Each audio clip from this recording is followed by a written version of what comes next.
So ఇప్పుడు మీ అన్న వాళ్ళతో మీరు ఎక్కువ తిరిగి వీడియోస్ ఏదో పెడుతున్నారు, వాళ్ళతోనే ఎక్కువ టైం స్పెండ్, మీ అన్న మీ ఫ్రెండ్స్ తోటి.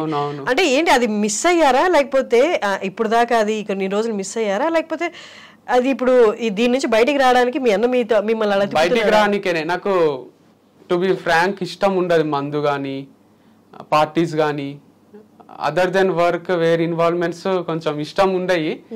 మా అన్న గిల్ట్ ఫ్రీగా పార్టీస్ చేసుకుంటాడు ఫ్రెండ్స్ తోని, నాకు గిల్ట్ వస్తుంది, అరే మనం పని చేయకుండా ఏం చేస్తున్నాం, మనము ఆల్కహాల్ కూడా తాగరాదు కదా, మంచిది కాదేమో అని డౌట్ ఉంటుంది.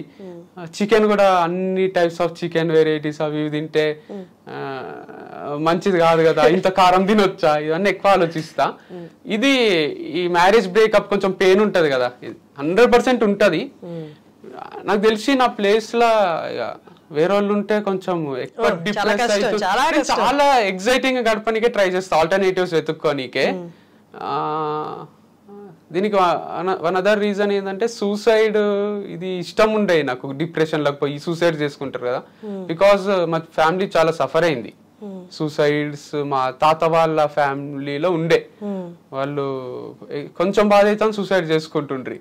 అండ్ మా ఫ్రెండ్ ఒకడు ఉంటుండే బాలు అని, వాళ్ళ ఫ్యామిలీలో కూడా అరే ఏమైంది అంటే ఇట్లా మా మామ విషం తాగింట్రా, వాళ్ళు రైతు కుటుంబము, ఇంకా రోజు ఒకరు ఏదో ఒకటి తాగుతుంటే దానిపైన మా ఫ్రెండ్స్ కిరణ్ అని వాళ్ళు వీళ్ళు ఉంటుండ్రి.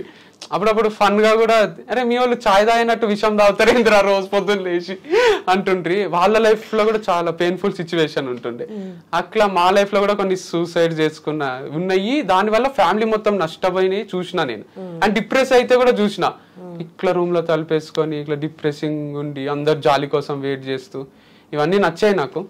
అందుకే మా అక్క యాక్సిడెంట్ అయినప్పుడు కూడా మేము మామూలుగానే ఉంటుంటాం, అందరం నవ్వుకుంటాం. చుట్టాలందరూ వచ్చి మేమంతా డిప్రెషన్ లో ఉంటామేమో, ఏడ్చుకుంటూ ఉంటామేమో అని హక్ చేసుకొని వాళ్ళే ఏడుస్తుండ్రి, ఏమైంది ఏమైంది అంటుంటాం మేము.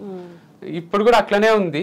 ఇది కూడా కష్టమైన సిచ్యువేషనే, బికాస్ వింటనే భయమవుతుండే ఒక్కొక్కసారి. డివర్స్ అనే మాటలు, బ్రేకప్ అనే మాటలు ఎంత పెయిన్ఫుల్ ఉంటుందో అని. పెయిన్ఫుల్ ఉంటుంది, but we can overcome it అనిపించింది. సో ఇది ఈ పార్టీలు చేసుకోనికే కూడా వన్ ఆఫ్ ది రీజన్స్ ఆ బ్రేకప్. దానికి నుంచి బయటికి రానికే అంటే ఒక చిన్న టైం పాస్ లాగా, ఒక సొల్యూషన్ లాగా అనిపించింది. ఇవన్నీ అన్ని ఆల్మోస్ట్ టైమింగ్ ఇప్పుడు మానేస్తున్నాయి. ఇక మళ్ళీ ఆర్గానిక్ ఫార్మింగ్ లోకి వచ్చినాక ఎప్పుడన్నా ఒకసారి 2-3 నెలలకు అట్లా చేసుకుంటాం.